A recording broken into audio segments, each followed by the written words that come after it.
Boy, talk about being short-staffed. Have you had any interaction with the IRS lately? Well, unfortunately I do. That's a fact of life for me. Dealing with the IRS has become a bigger challenge than ever, simply based on the fact that you can't communicate with them and they're so far behind.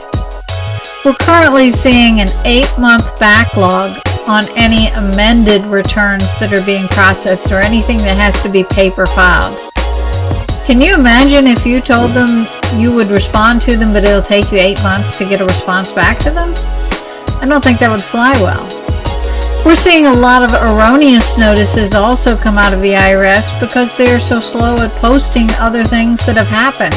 So for example, if you amended a return and they haven't processed that amendment or responded to it, they're going to continue to send notices in the interim. And many times these are threatening and very nasty little letters that they're sending and make people very uncomfortable. I understand, and I wish I were something that I could do to help. But honestly, it takes us days and weeks to be able to get in touch with the IRS. I heard a statistic the other day that only 2% of calls to the public phone number to the IRS to get questions answered are actually reaching a representative. That's pitiful. Can you imagine a business that operated like that? Luckily for me, I get to call in on the practitioner priority line, so they put some of the smarter folks over there, and their response time is a whopping 3%. I have made calls, and I attempt to call at 7 a.m. That's about the only time I can get through on the line when they open. And I've called 14 times in a row, 12 times in a row.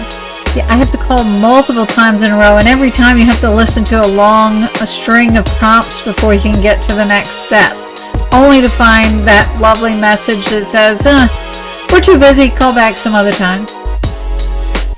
It's a rough game out there. So if you have issues with the IRS, it's going to involve a lot of patience. What can you do to speed up the process or circumvent it? Well, there are a couple of things. First off, as a CPA, I get power of attorney for all of my clients and use specialized software that allows me to pull transcripts of those years that we have power of attorney on file. Now, that doesn't often answer questions or resolve problems, but it allows us to dig deeper into the root of the issue so that we have the ability to make a better question when we contact the IRS or can point them in the right direction.